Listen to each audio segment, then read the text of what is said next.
정부가 11조 7천억 원 규모의 코로나 추경안을 국회에 제출합니다. 문재인 정부 들어 네 번째 추경안이자 7년 만에 최대 규모라고 하는데요. 추경에 기존에 또 나온 종합지원대책까지 포함하면 총 31조 6천억 원이 투입되는 셈입니다.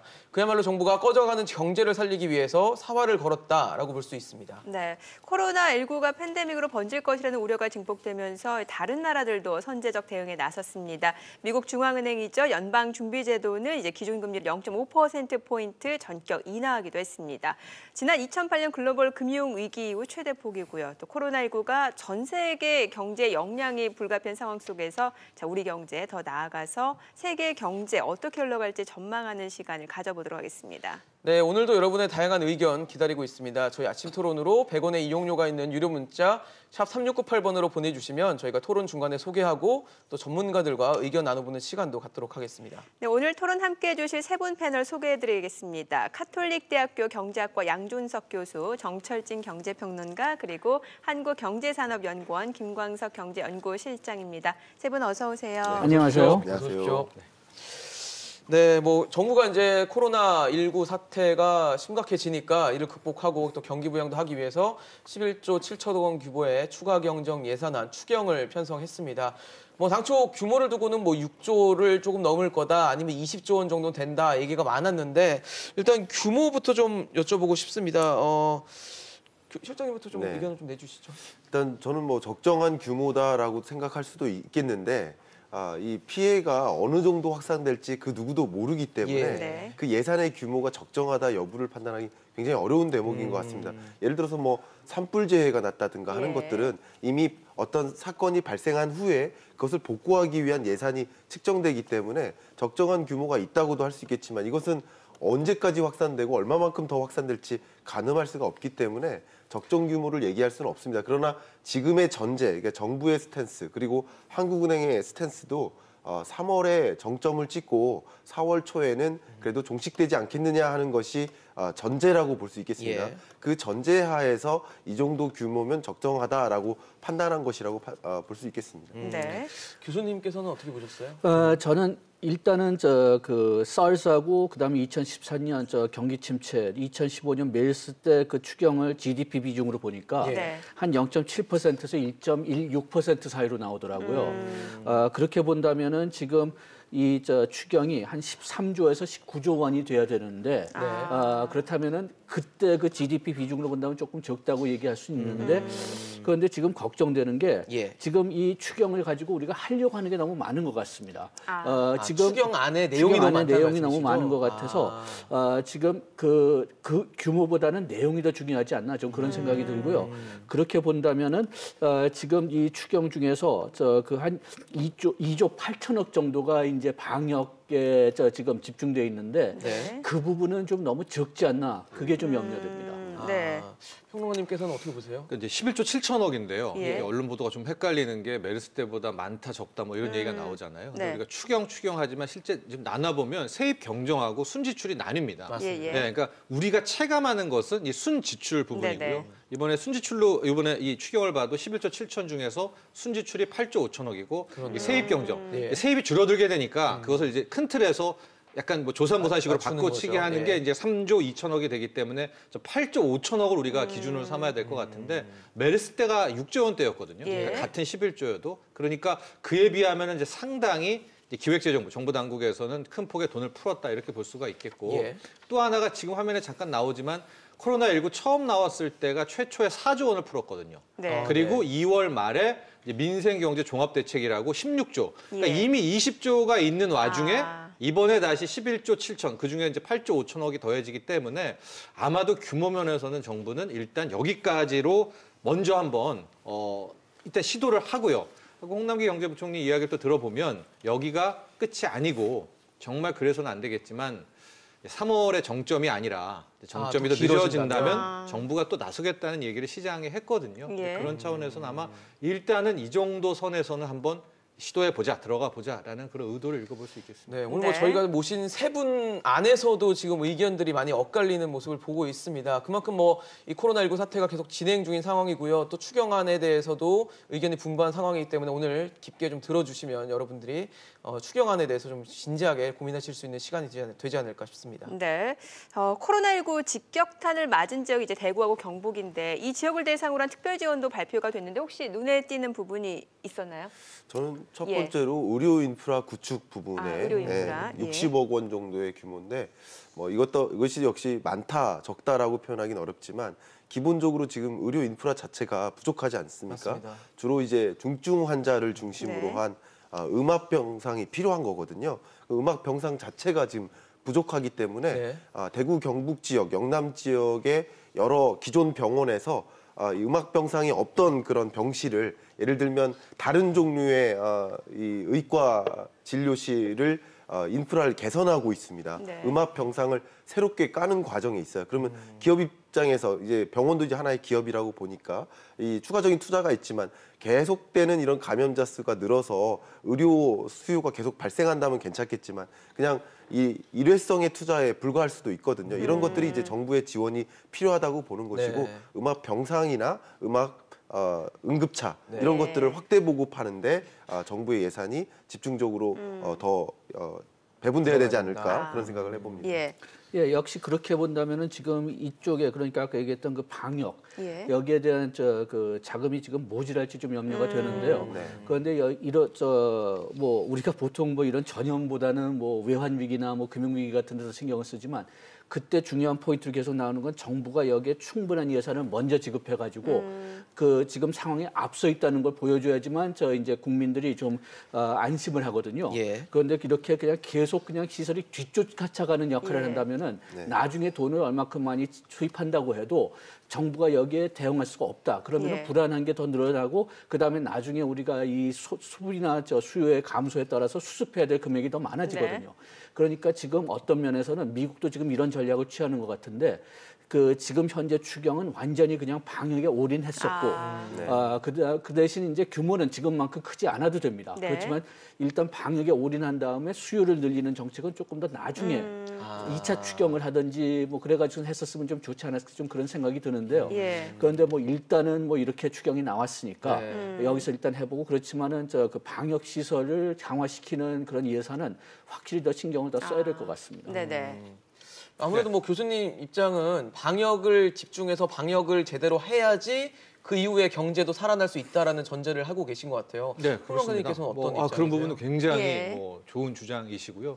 특히 이제 추경을 할 때 방역도 우리가 써버리는 돈이 있죠. 소모성 예산이 있고 좀 고정비 투자로 해서 나중에도 좀 써먹을 수 있는 이제 그 투자 형식의 이제 지출이 있을 텐데 음압병동하고 음압구급차 같은 경우에는 메르스 때도 이제 많이 얘기가 나왔었어요. 그래서 막 음압병동 확충하자, 음압구급차 하자 그러다가 이제 메르스 잦아들고 나니까 좀 텅텅 비고 막 놓으니까 이것도 유휴시설이다 해가지고 또 그게 멈췄거든요. 그러다 지금 다시 또 음압병동, 음압구급차 부족하다라고 해서 이번 추경에도 좀 포함이 된 것 같은데 이런 팬데믹이 이 유행성 전염병이 아마도 이게 코로나19로 끝날 것 같지 않다라는 게 또 많은 의학 전문가들의 이야기입니다. 그래서 이번 추경에서도 경기부양 쪽으로 많이 들어가야 되겠지만 실질적인 이제 방역의 뭐 고정 투자 이런 음압병동, 음압구급차 같은 확보는 굉장히 중요한 부분이라고 볼 수 있습니다. 뭔가 우선순위를 정해야 되는 건 분명해 보이네요. 이 부분에서 꼭 주목할 부분이 어쨌든 이 추경안이 이제 정부의 안이 발표가 된 거고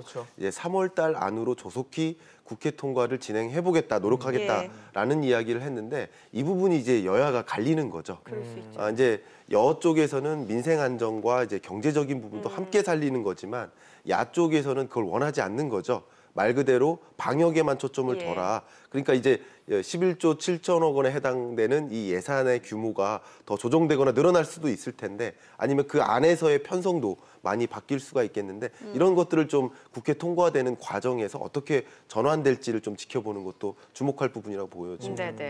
사실 이번 추경안 중에서 소비 진작 또 고용 안정 때문에 투입되는 금액이 3조 원 정도 되는데 그중 한 2조 원 정도는 저소득층의 소비 쿠폰 같은 이 현금성 쿠폰 발행에 투입이 된다고 합니다. 현금을 직접 투입하는 뭐 효과가 비슷하게 될 텐데 그 효과에 대해서 좀 어떻게 보세요, 교수님? 이렇게 현금으로 직불하는 효과는 좀 있을 거라고 봅니다. 예. 그런데 또 보면은 지금 막 말씀하셨지만 어떤 그 소비성, 그러니까 뭐 전통 시장에 가면 쓸 수 있는 바우처나 뭐 이런 걸 준다고 한다. 예.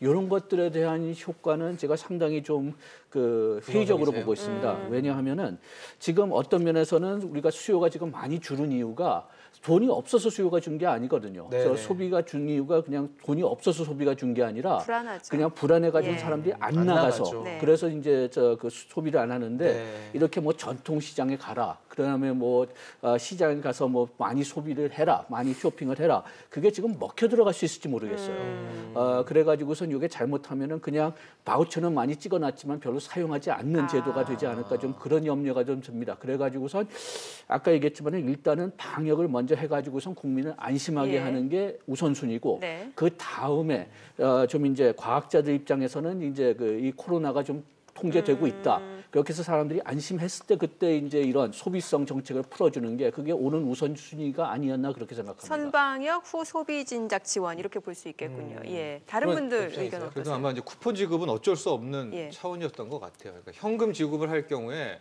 이제 그냥 묶일 수가 있거든요. 요즘은 그러니까 쉽게 말해 저축을 해버리는 겁니다. 이러면은 돈은 돈대로 푸는데 돈은 밖으로 일종의 돌지 유동성의 않는. 함정으로 예. 빠지게 되니까 과거에도 2009년에 한번 저소득층한테 소비 쿠폰을 했었더라고요. 그것도 2008년 말 세계 금융위기 터지고 예. 굉장히 힘들었을 때 이제 쿠폰 지급을 했는데 여기서 나오는 또 다른 논란은 큰 틀에서 또 현금성 복지에 대한 이제 지적도 많이 네. 나오는 예, 거예요. 예. 그러니까 맞습니다. 결과적으로 현금이든 쿠폰이든 이런 식으로 이제 계속 이제 주게 될 경우 네. 코로나19가 언젠간 끝나겠죠. 그렇겠죠. 끝나고 날 경우에 이제 이거 한번 받기 때문에 이건 되돌릴 수가 없는 불가역성이 그렇죠. 크잖아요. 그러니까 2차에 우리가 어쨌든 긴급하게 이렇게 하기는 했지만 큰 틀에서 이제 현금성 복지에서 일하는 복지로 바꿔나가는 작업도 이제 함께 해야 되지 않겠는가. 실질적으로 우리의 현금성 복지가 지금 많습니다. 뭐 기초연금부터 양육수당에서부터 예. 뭐 너무 많아서 이제 맞아요. 큰 방향 전환에 대한 이야기도 이번 소비 쿠폰과 함께 나오는 것 같아요. 네. 네. 실장님께서는 어떠세요? 그러니까 사실 아. 현금을 뿌리고 예. 현금성 복지다. 그래서 문재인 정부 들어서 아마 그런 것들이 많이 좀 부각됐던 느낌들이 네. 있거든요. 이 부분에 대해서 저는 이제 교수님하고 조금 다른 생각을 갖고 예, 예. 있습니다. 예. 왜냐하면 우리 이 자리에 앉은 여러분들은 어쩌면 그 피해, 충격이 덜할 수도 있어요. 오히려 기회가 되는 산업이나 영역도 있겠죠. 근데 이 방송을 보고 계신 시청자 여러분들 중에 또 소상공인, 그리고 전통시장 상인, 자기가 이제 감염자는 아니지만 경제적인 감염은 더 심각할 수도 있습니다. 그러니까 플럭추에이션이 굉장히 심한 거죠. 우리가 소비를 안 하니까 그 소상공인이나 지역 시장에 있는 상인들은 경제적 충격이 어마어마합니다. 그럼 이제 이런 소비 쿠폰 그리고 전통시장 상품권 이런 것들을 확대해 발급하다 보면 그 현금성 예산이 고스란히 그 지역으로 타겟이 정확해지면서 소비로 연결될 가능성이 높거든요. 이게 예를 들면 이런 식으로 쓰는 겁니다. 저도 이제 과거에 이제 국책연구기관에 있을 때 이 전통시장 상품권으로 인센티브를 줬었습니다. 그럼 100만 원 정도의 전통시장 상품권을 받으면 어떻게 합니까, 우리? 전통시장에서 쓸 수밖에 없잖아요. 사용처 결국 거기니까. 그러니까 타겟이 정확하게 맞춰진 채 그쪽 영역의 살림을 좀 여유롭게 해주는데 보탬이 된다라는 컨셉에서 이런 소비 쿠폰이나 말 그대로 그냥 소득을 주고 혹은 다른 방향으로의 소득이나 고용 혜택을 준다면 그것이 소비로 연결될 가능성이 낮을 수도 있지만 이게 소비로 연결될 가능성을 높이고 특정 타겟 영역, 주로 이제 전통시장을 대상으로 한 살림을 좀 여건을 괜찮게 개선하는데 좀 효과가 있지 않을까 생각을 하고 예, 뭐 있습니다. 하실 말씀 제가 있으신 좀 거죠? 염려되는 거는 예. 지금 이제 소비 쿠폰을 준다면은 지금 또 4개월 동안 유한 기간을 둔다고 하는 것 같은데 그렇다면은 지금 일단 그 코비드가 좀 통제되지 않으면은 지금 일단은 그런 쿠폰을 받았지만은 그렇지만 지금은 너무 위험하다. 그 유효 기간이 좀 더 그래가지고 길어야 되는 건가요? 길다는 것보다는 일단은 지금 누가 당장 가서 그 소비를 하지 않고 그리고 소득이 없으면은 그러면 죽을 수 있는 소공 그 기업들이 너무 많거든요. 네네. 그렇기 때문에 일단은 그런 제한된 소공 그 업체들이나 아니면은 저소득층한테 직불을 일단은 해주는 게 뭐 3, 4월 정도 그 코비드가 더 길어진다면은 아니면 세계에 많이 전염된다면 그때는 더 장기화시킬 생각을 할 수가 있지만은 3, 4월 정도에는 그래 직불로 일단은 해서 일단은 환자가 죽지 않아야 되잖아요. 예. 환자가 죽지 않아야 되니까 일단 그렇게 해서 그 저소득층하고 그 소상공인 위주로 직불을 해가지고선 살려주고 그 다음에 이제 코비드가 통제가 되면은 그러면은 이제 뭐 쿠폰제를 하든지 뭐 바우처를 하든지 그게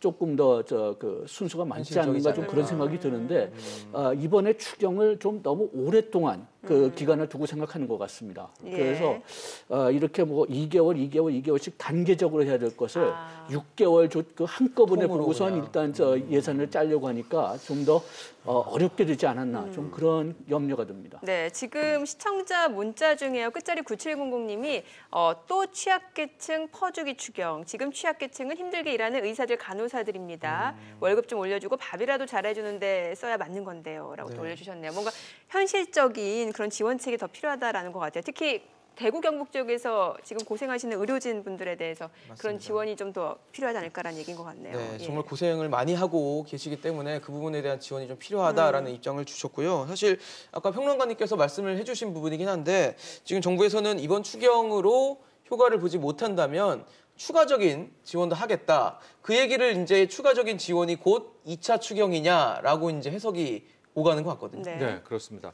지금 정부도 그렇고요, 한국은행도 그렇고 일단은 이제 우리가 분석을 하고 계획을 짤 때는 코로나19의 피크에 대한 가정은 할 거 아니겠습니까? 시점에 대한 가정. 시점에 대한 가정을 하고 계획을 짜는 건데 아마 우한의 모델을 좀 도용을 한 것 같아요. 그래서 JP모건도 3월 20일 정점 얘기를 하고 한국은행 이주열 총재 얘기를 들어봤을 때도 이제 3월에 정점 그리고 이제 완화되는 걸 가정을 한 것 같은데 정말 그러면 안 되겠지만 이제 3월이 피크가 아니라 이게 더 이어지고 이제 4월로 이어지게 될 경우 이제 그 다음 카드는 과연 있는 것일까? 여기에 대해서는 조금 일단은 이제 뭐 홍남기 부총리도 또 나서겠다라고는 하지만 지금 이번 추경으로 일단은 우리가 뭐 기재부가 지켜왔던 GDP 대비 40% 국가 채무 또 3% 관리 재정 이제 다 깨졌거든요. 뭐 61% 그렇죠. 3.5. 그래서 어떤 그런 거에 대한 고민도 분명히 보관도 갖고는 있어야 되지 않을까. 정부 입장에서는 그런 제언도 좀 하고 싶습니다. 사실 뭐 2차 추경이 만약에 나오게 된다면 아마 교수님이 지적해 주신 부분이 그때 가서 또 논란이 될 것 같은 게 방역을 제대로 못하니까 지금 3월에 못 맞고 코로나가 4월, 5월 가는 거 아니냐라는 얘기가 나오면서 1차 추경할 때 방역에 집중했어야 되는 거 아니냐라고 얘기가 나올 것 같아요. 그런 염려가 상당히 큽니다. 왜냐하면 이게 모든 것의 근본이 그 방역이거든요. 그래서 방역이 끝나지 않으면 아까 얘기했지만 소비도 안 늘 것 같고 그다음에 또 하반기에 가서 걱정되는 게 뭐냐면 지금 우리나라가 뭐 3월 말이나 4월 초에 다행히도 통제가 된다고 해도 이게 세계에 퍼지면은 그러면은 그때 가서 또 문제가 완전히 달라집니다. 그렇죠. 그런데 지금 우리가 너무나 큰 추경을 먼저 하면은 그러면은 나중에 또 거기에 대비해서 또 이제 뭐 수출 산업 어떻게 할 거냐, 뭐 계속 늘어나지 않는 소비 어떻게 할 거냐, 그러면 그때 가가지고선 또 문제가 될 수 있기 때문에 뭐 지금은 어떤 면에서는 엎어진 물이지만은 그렇지만은 좀 추경 전략이 조금 좀 맞지 않게 세워졌다고 저는 개인적으로 생각하고 지금이라도 좀 그 방역에 좀 더 비중을 많이 두고 그 다음에 더 이렇게 만약 악몽적인 시나리오가 나온다면은 그러면 추경을 더 할 수 있다고 좀 더 구체적인 시그널을 줬으면 좋겠습니다. 그 부분이 아마 국회에서 논의가 좀 돼야 되지 않을까라는 생각이 들어요. 당연히 논의될 거라고 보여지고요. 어쨌든 지금 1차 추경이라고 정의를 한다면 이 1차 추경은 이제 팬데믹으로 가정한 것이 아니죠. 에피데믹으로 가정한 추경이기 때문에 팬데믹으로 확산될 경우라면 그 확산된 경우에 해당하는 2차 추경이 필요하다고 보여지는 것이죠. 네. 자, 그리고 지금 시청자분들 가운데 지금 이제 추경 얘기를 하다 보니까 끝자리 5529님도 그렇고요. 4194님, 그 돈 어디에서 나나요? 이 정부는 돈 주는 것 말고 할 줄 아는 게 없나? 이런 문자를 많이 주고 계셨는데 자, 이게 추경 편성하다 보면 재정 건전성 얘기를 안 해볼 수가 없어요. 지금 10조 3천억 원을 이제 국채를 발행해서 재원을 충당하기로 했는데 이 부분에 대해서도 의견이 좀 있으실 것 같아요.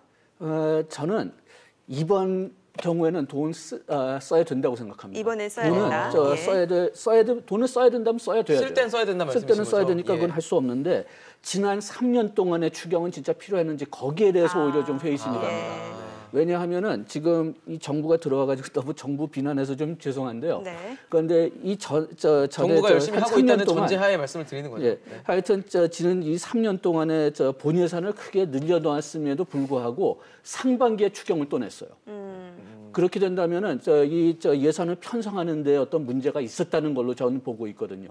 그래가지고선 지금 현재는 이게 진짜 돈을 쓸 때다. 그렇게 생각하지만 지난 3년에 대해서는 좀 반성을 해야 되지 않나 좀 그런 생각입니다. 네네. 사실 지난 3년의 추경이 아마 뭐 고용 한파에 대한 추경들 이런 것도 있으면서 아까 말씀하신 대로 1차 추경, 그러니까 상반기에 추경이 많이 투입이 되면서 추경이 만성화되고 있다라는 지적도 나왔거든요. 네. 그러니까 저는 이제 기준에 대한 이야기를 좀 하면 네. 우리나라는 특히 당국 중에 기획재정부는 국가 예산을 편성하는 이제 오래된 기준이 있었습니다. 그러니까 실제 GDP 대비 국가 채무 비율은 40%를 지킨다 하고 연간에 흑자 적자 나오잖아요. 연간 나오는 적자는 GDP 대비 3%를 막는다는 걸 이제 지켜왔는데 이제 반론이 나온 거죠. 경기가 이렇게 힘든데 그 40% 일단은 깨고 보자. 뭐 그런 얘기가 나오면서 이제 그 기준은 점점 모호해졌고 이번에 슈퍼 예산과 올해 추경을 통해서 일단은 GDP 대비 국가 채무는 815조가 넘어서 41%가 넘었습니다. 하고 관리 재정은 3%를 못 막고 이제 거의 뭐 3.5 이상으로 이제 커지게 되는 적자의 한 해가 됐는데 일단은 제가 교수님이 동의하는 건 써야 됩니다. 올해는 써야죠. 코로나19는 써야 되는데 우리가 개인도 한번 이렇게 빚을 내기 시작하면 이게 막기가 좀 힘들죠. 탄력도 붙고 맞아요. 다음 달에 갚아야지 하다가 계속 못 갚죠. 갚고 이게 커져납니다. 그러니까 예. 지금 우리가 뭐 40% 필요 없다라고 얘기는 하지만 일단 지키려는 노력은 좀 있어야 되거든요. 그래서 이번에는 벗어났더라도 다음에는 다시 땡기려는 이런 노력과 그런 함의들은 계속 얘기를 해야지 되지 않을까. 그러니까 지금은 써야 되는 건 맞지만 이제 40% 넘겼으니까 이제 넘어버렸죠. 41% 이상 그렇죠. 완전히 그냥 여기에서 포기한 듯한 모습은 그러다 보면 정말 국가 채무는 눈덩이처럼 불어납니다. 하실 말씀 많으신 것 같아요. 이 부분에 대해서 저도 할 말씀이 좀 드려보고 싶은데요. 역시 재정 건전성이라 그런지 말씀 많으시고 물론 재정 건전성 악화 우려에 대해서는 저도 동의를 합니다. 그러나 지금은 재정 건전성이 중요하냐 아니면 이 코로나19로 인한 피해 복구가 우선이냐 둘을 놓고 보면 당연히 코로나19 피해 복구다. 그런 측면에서 재정 건전성을 너무 지금 단계에서 고려할 필요까지는 없어 보인다. 그리고 재정 건전성 악화되는 정도 그 경로 속에 있지만 뭐 40% 국가 채무 비중이 40%를 넘었다고 해서 정말 위험한 상황이다라고 또 판단할 만한 대목은 없기 때문에 그렇고요. 또 추경에 대해서 편성하는 과정에서 작년에도 슈퍼 예산안 만들었으면서 520조 원 예산 편성했으면서 왜 또 추경하냐 뭐 이런 이야기를 하지만 작년 예산에는 2020년 예산에는 코로나19가 반영되어 있지 않습니다. 그러니까 말 그대로 추경이라는 것은 예상하지 못했던 일이 발생했을 때 대표적으로 재난과 재해 같은 거죠. 코로나19와 같은 이 대재난이 어디 있습니까? 그러니까 이런 예상하지 못했던 일이 발생했을 때 이것으로 인한 피해를 복구하고 경제적인 피해도 복구하고 이런 데 쓰는 것이 추경이기 때문에 당연히 적극적으로 편성하고 좀 국회 토론 과정에서도 오히려 더 확대 편성할 수 있도록 좀 여야가 좀 합의를 좀 잘 가져갔으면 하는 마음도 있습니다. 저 두 가지 좀 권장을 좀 해드리고 싶은데요. 보시는 보시는 분들한테 첫째는 우리가 계속 그냥 뭐 추경을 해야 된다 얘기했는데 이렇게 해서 추경을 해보니까 우리가 진짜 돈을 필요할 때 이런 얘기가 나오지 않아요. 진짜 필요할 때. 진짜 필요할 때. 그러니까 우리가 상시에는 좀 조심을 해야 된다. 그래서 이런 재난이 없으면은 최소한도 상반기에는 추경을 만들지 좀 않았으면 좋겠습니다. 하반기에 가서 진짜 그냥 경기가 어렵다. 그러면 그때 가서 하지만 상반기에는 될 수 있으면 좀 피해줬으면 좋겠어요. 그 다음에 두 번째 하고 싶은 이야기는 이럴 때 우리가 학문하는 사람들이 좀 권장하는 거는 이렇게 추경을 늘릴 때는 또 나중에 여기에 대해서 또 어떻게 또 세입을 늘리거나 이런 적자를 줄일 수 있는 그런 플랜을 먼저 일단은 같이 얘기해라.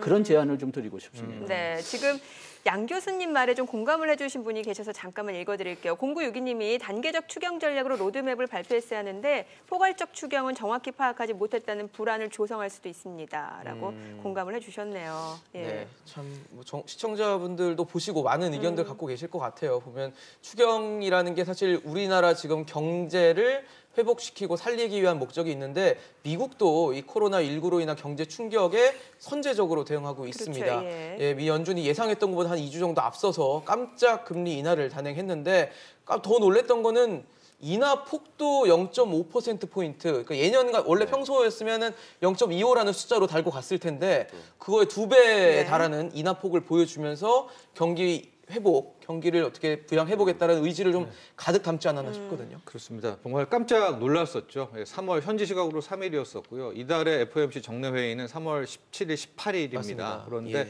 일단 3월 초에 긴급 금리 인하를 할 거란 얘기는 돌았는데 어쨌든 0.5%포인트 인하를 하게 됐습니다. 그리고 어제 나온 얘기를 또 보면 지금 0.5%포인트 했잖아요. 근데 또 인할 3월 수도 18일 날 있다고 0.25를 또 하면서 예. 하단 밴드의 제로를 그러니까 이제 1에서 0.75에서 1로 가겠다라는 얘기까지도 나오면서 네. 뭐 시장은 또 주식시장은 급등하고 이랬었는데 맞아요.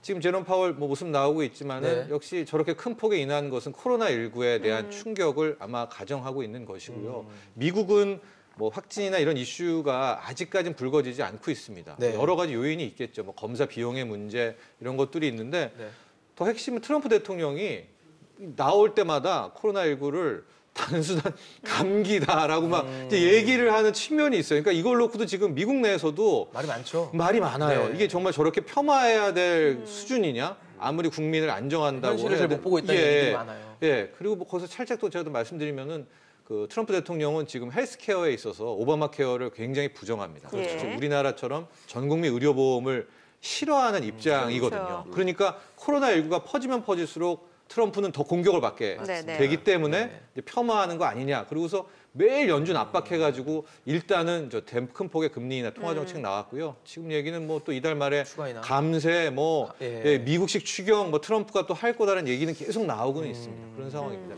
사실 뭐 트럼프의 네. 행동들 지금 뭐 네. 금리 낮춰라는 압박도 하고 있고 여러 가지 모습들을 보면은 확실히 경기 부양을 하긴 해야 되는데 코로나는 계속 폄하하고 있고 좀 다른 모습들을 보여주고 있는 것 같다는 생각이 들어요. 트위터를 통해서 본인의 진심을 좀 많이 담고 있는 것 같아요. 트위터를 통해서 주로 이야기하는 것이 미국은 선제적으로 금리를 인하해야 된다라는 얘기를 강조하고 있습니다. 그것은 이제 경제학적으로 보면 미국이 인하를 해야 나머지 선진국들도 같이 금리를 인하할 수 있는 따라간다. 여지가 생긴다는 거고 그 밖에 신흥국들도 금리를 인하할 수 있는 여지가 생긴다는 거죠. 미국이 인하 안 하고 있는데 한국은행이 약간 엇박자가 난 것이 그거죠.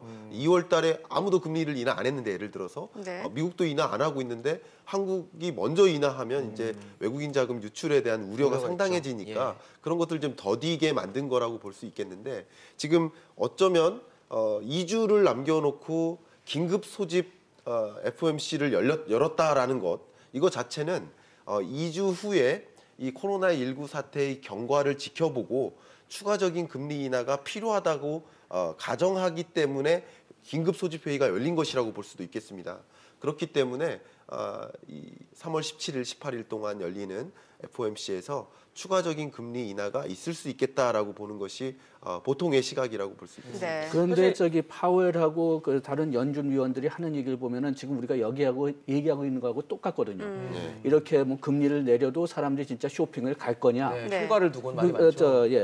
그다음에 또 그 소비가 그 지금 그 미국의 그 성장을 리드하고 있는데 이 소비가 그 코로나 때문에 막아지면은 그럼 어떤 문제가 될 거냐? 그래가지고선 주역은 재정 정책, 정부의 지출로 해야 된다 그런 얘기를 벌써 이제 나왔거든요.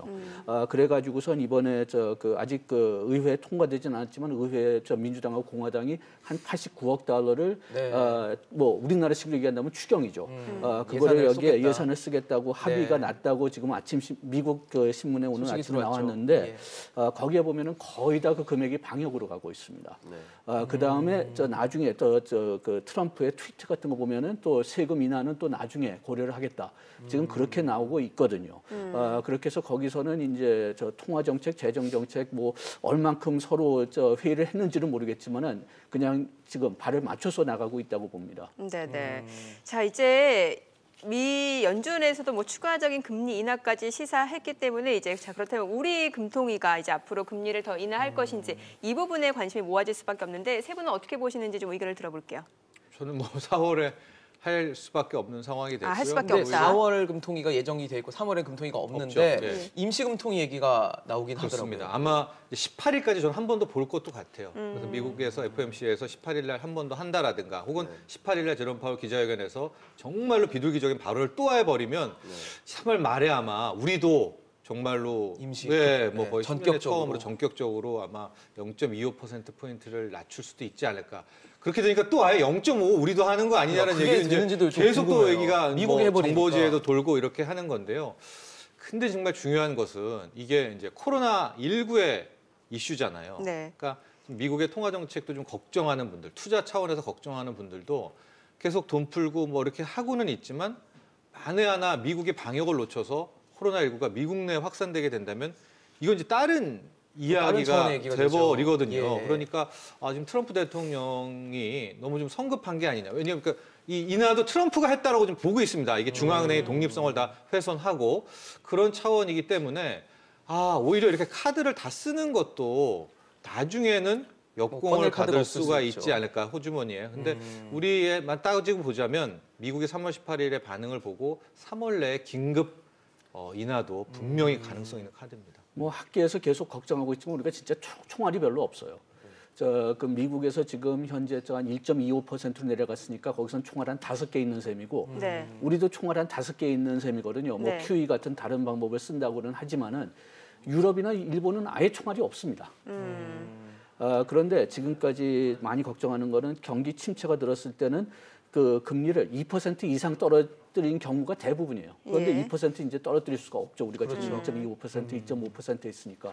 그래가지고 총알이 충분한지를 과거서부터 걱정을 했었는데 네. 이게 잘못하면은 이게 실제로 되는 셈이죠. 그러면은 우리는 금리를 뭐 아까 평론가님 네. 말씀으로는 3월에 이제 긴급 전격적으로 낮출 수도 있다라고 하셨는데 어떻게 네, 보세요? 저도 그렇게 생각을 하고 3월. 있습니다. 우리나라가 이제 실기로운 얘기가 또 나올 수밖에 없는 거죠. 그렇죠. 네.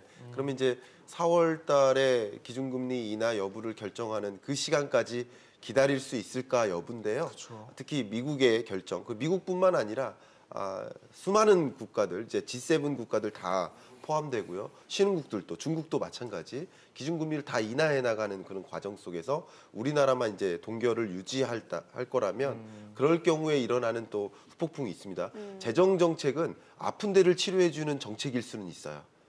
굉장히 미시적인 정책일 수 있겠죠. 네. 근데 금리 인하 자체가 말 그대로 거시적으로 모두가 혜택이 돌아가는 방향으로 경기 부양이라는 측면에서 영향을 줄 수 있기 때문에 기준금리 인하가 필요하다고 보여지고요. 또 한 가지 좀 많이 얘기 나누지 않은 대목 중에 하나가 또 물가입니다. 네네. 한국은행의 통화 정책은 바로 물가 안정에 초점을 두고 최우선이죠. 있거든요. 예. 근데 지금 수요 부진에 따른 저물가 기조가 다시 나타나고 있는 거예요. 이제 국제 유가 전망을 제가 어제 들여다보고 왔는데 EIA의 전망에 따르면 1, 2분기에 유가가 저점을 찍습니다. 그러니까 국제 유가가 하락하게 되면 왜냐하면 원유 수요가 줄어들기 때문이죠. 가동률이 줄어들고 그러니까 그런 과정에서 국내 소비자 물가의 하락세가 또 다시 나타날 수 있습니다. 1월 달에 좀 1.5%로 회복되는가 싶더니 다시 꼬꾸라지는 모습인데 이렇게 되면 물가 안정, 그러니까 2%라는 목표 안정 물가를 맞추기 위한 노력에 있어서도 네. 추가적인 기준금리 인하가 필요하다는 입장이라고 볼 수 있겠습니다. 사실 뭐 추경도 그렇고 금리 인하도 그렇고 코로나19 사태 때문에 경기 침체 위기가 커지니까 뭔가 여기에 대한 대응책이잖아요. 뭔가 지금 아쉬운 점이 있다면은 좀 한마디씩 짧게 부탁드릴게요. 확진자가 또 추가됐다는 소식이 들어와 있습니다. 438명이 예. 추가돼서 5,800명에 육박하는 상황입니다. 예, 벌써 몇 번씩이나 얘기해서 또다시 얘기할 필요가 있을지 모르겠지만은 좀 이번 추경은 좀 약간 적게 잡았지만은 거의 그냥 그 방역에 잡았으면 좀 좋았다 좀 그런 생각이 들고 네. 우리가 지금 방역에는 진짜 그냥 뭐 낭비하는 것 같다 그만큼 많은 저 자원을 일단은 다 넣어야 될 것 정도로. 같습니다. 네. 그 다음에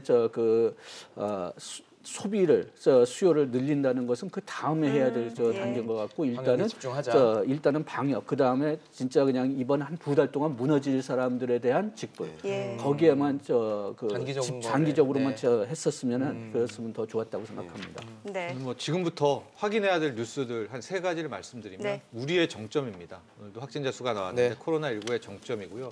두 번째는 미국의 코로나 확산 문제거든요. 이게 이제 저도 딜레마고 항상 고민이에요. 네. 이 트럼프 대통령은 계속 감기라고 하고 이제 무시하면서 나아가고 싶어 하는데 이게 만에 하나 정말 그러면 안 되겠지만 미국의 코로나가 하나의 사회적 문제로 대두된다면 미국의 경기 부양 정책이 무너지거든요. 네. 그렇죠. 그게 하나가 있고 마지막 세 번째는 중국의 코로나의 재확산입니다. 중국은 지금 잡힌 걸로 다 우리가 이제 마무리를 하고 있는데 이게 어디선가 또 하나 그 뉴스가 나올 경우는 여기서부터 이 두 번째 패닉 같은 게 나오니까 네. 이 세 가지가 아마 큰 틀에서의 시장 또 이번에 통화 정책 추경의 효과성을 따지게 되는 뭐 바로미터가 되지 않을까 이렇게 보고 있습니다. 알겠습니다. 네. 오늘 코로나19 그리고 추경과 관련해서 또 금리 인하까지 저희 정철진 경제평론가, 양준석 교수, 또 김광석 경제연구 실장과 함께했습니다. 말씀 감사합니다. 네. 잘 들었습니다. 감사합니다.